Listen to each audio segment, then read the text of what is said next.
Yang mempertanyakan kenapa orang Kristen tidak hafal kitabnya, biasanya adalah Muslim. Saya tidak pernah bertemu orang Hindu atau orang Buddha atau lainnya yang mempertanyakan kenapa orang Kristen tidak hafal kitabnya. Kenapa Muslim mempertanyakan hal ini? Karena mereka disuruh menghafal kitabnya dan mereka kepo karena iri hati melihat orang Kristen tidak wajib menghafal kitabnya.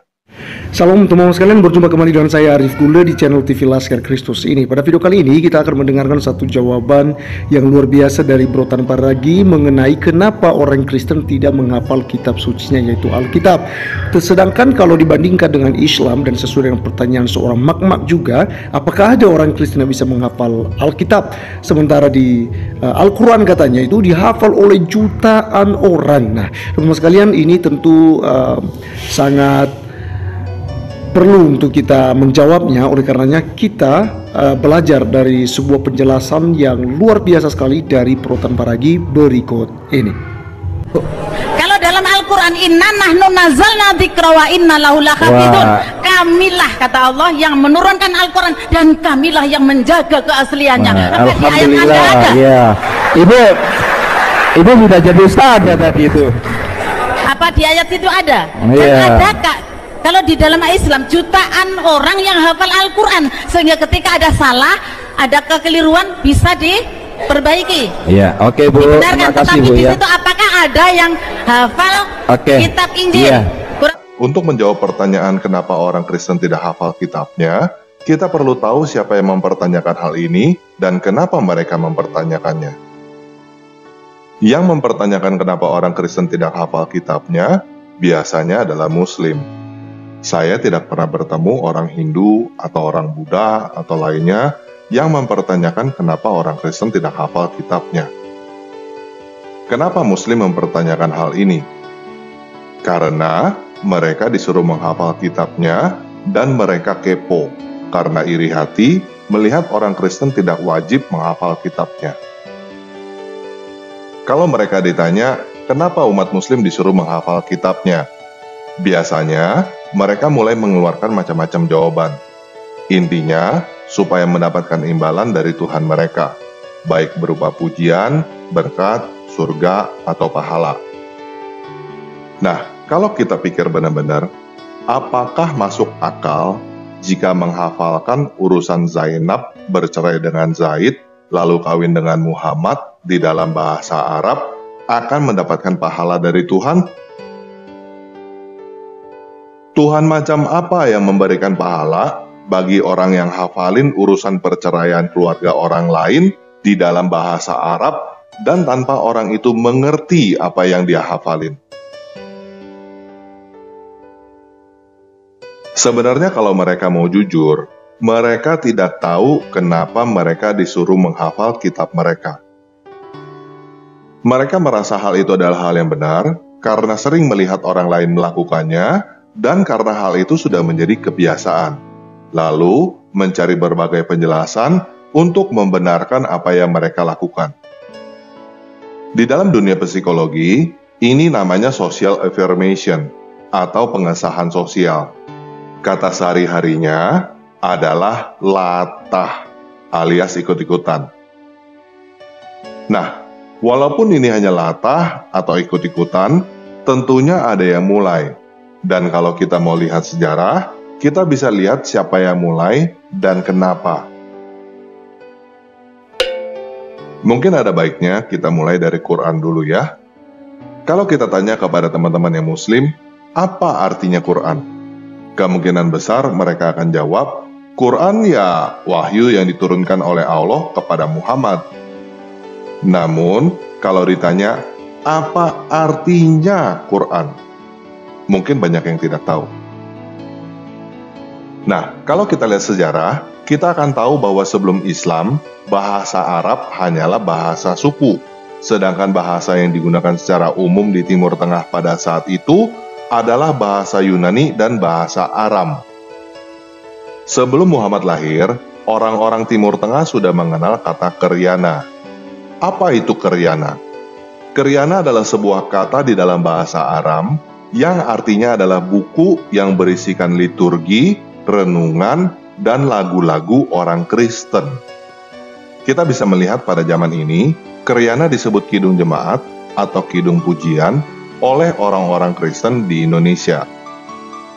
Nah, saya bukan mau berkata bahwa Quran mencuri konsep buku lagu Kristen.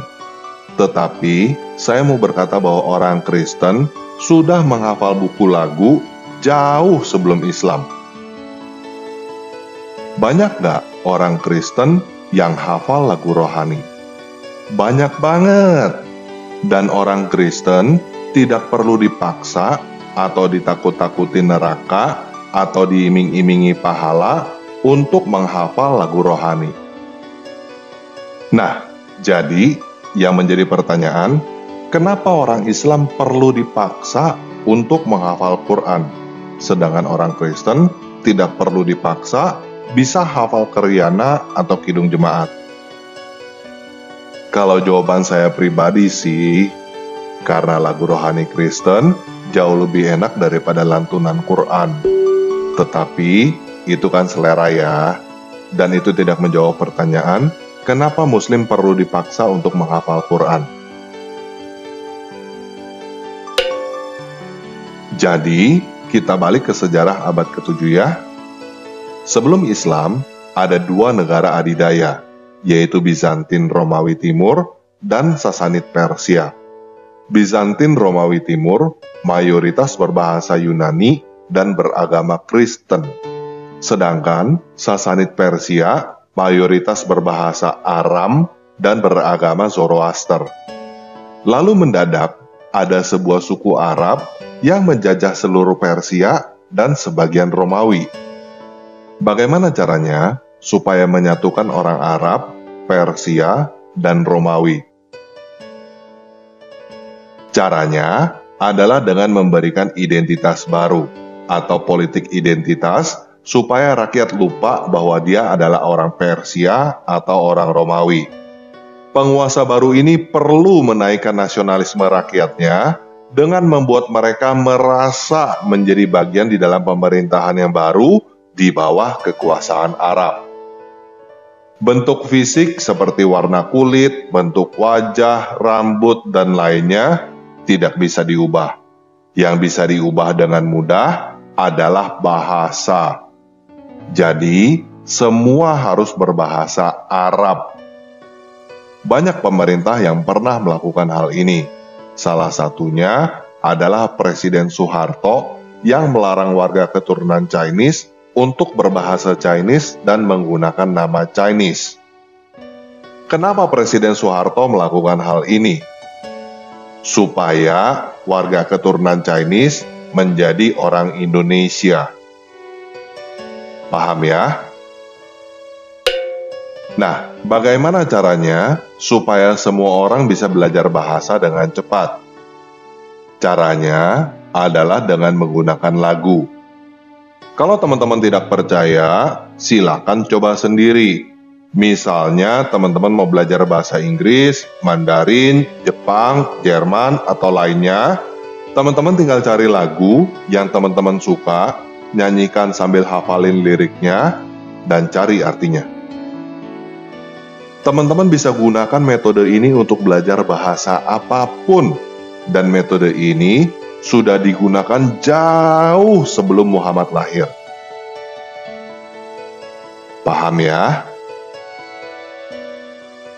Nah, cara inilah yang digunakan pada tahun 690-an oleh Khalifah kelima dinasti Umayyah yang bernama Abdul Malik bin Marwan untuk mengarabisasi seluruh wilayah kekuasaannya. Dia menggunakan konsep kidung jemaat yang isinya sinkretisme campur aduk antara agama Yahudi, Kristen, Zoroaster, Pagan, dan lainnya di dalam bahasa Arab supaya orang bisa beralih dari bahasa Yunani dan Aram ke bahasa Arab dengan cepat. Selain itu, Quran perlu dihafal karena bahasa Arab tidak sempurna. Huruf Arab pada waktu digunakan oleh Abdul Malik belum mempunyai vokalisasi sehingga orang bisa salah baca. Vokalisasi pada tulisan Arab baru diciptakan setelah zaman Abdul Malik. Dan kalau teman-teman mau baca sejarah, bahasa bukan satu-satunya yang diarabisasi oleh Abdul Malik bin Marwan. Dia adalah orang yang membuat masjid kubah batu di Yerusalem, dia adalah orang yang memformulasi kalimat syahadat, dan dia juga adalah khalifah pertama yang menetapkan mata uang baru sebagai pengganti mata uang Romawi dan Persia, sehingga saat itu tidak ada yang bisa menjual atau membeli jika tidak menggunakan mata uang Arab yang baru. Dengan agama baru di kepala dan mata uang baru di tangan kanan, Abdul Malik bin Marwan cukup berhasil mengarabisasi daerah jajahannya. Bali, mau pesen ya? Beb, bulan depan aku boy strip ya. Oke, have fun. Jadi, mengucapkan kalimat syahadat, menghafal Quran, dan praktek keagamaan lainnya adalah langkah yang diambil oleh dinasti Umayyah untuk kepentingan politik Arab. Sedangkan Kristen bukan alat politik sejak awal. Tidak ada kepentingan untuk meyahudisasi atau meyunanisasi orang. Dan yang mempunyai kepentingan untuk mengarabisasi adalah orang Arab, bukan Tuhan. Tuhan yang menciptakan manusia dengan segala bahasanya, mengerti segala bahasa manusia. Tuhan yang benar mampu berbicara di dalam bahasa apapun, dan mampu mendengarkan doa di dalam bahasa apapun. Selain itu, kitab suci orang Kristen memang ditulis supaya bisa dimengerti, bukan supaya bisa dihafal. Kalau kamu menilai sebuah buku adalah kitab suci karena bisa dihafal, silakan kamu coba hafal Kidung Jemaat orang Kristen. Kamu pasti bisa dengan mudah menghafal lagu-lagu yang ada di situ. Orang Kristen yang hafal Kidung Jemaat banyak. Orang Kristen yang hafal Alkitab juga banyak. Hanya saja tidak dibohongin dengan iming-iming pahala dari Tuhan, tidak dijadikan mantra untuk mengusir setan, tidak sesumbar, dan tidak menyombongkan diri kepada seluruh dunia. Hei, gua hafal Alkitab loh. Jadi, kenapa orang Kristen tidak disuruh untuk menghafal Alkitab? Karena kitab suci memang bukan buku mantra untuk dihafal, tetapi untuk dibaca, direnungkan, dan dimengerti. Paham ya? Nah, buat teman-teman muslim yang mau berkata bahwa Quran dijaga oleh Allah, tidak pernah berubah, dan sama di seluruh dunia, saya mau katakan bahwa hal itu tidak benar. Quran berubah seiring dengan berjalannya waktu dan mempunyai banyak varian. Pada zaman ini aja, ada lebih dari 30 varian. Jadi, Quran bukan hanya ada satu, dan bukan hanya ada 7 qiraat. Hanya saja kamu tidak tahu, dan kamu dibohongin orang.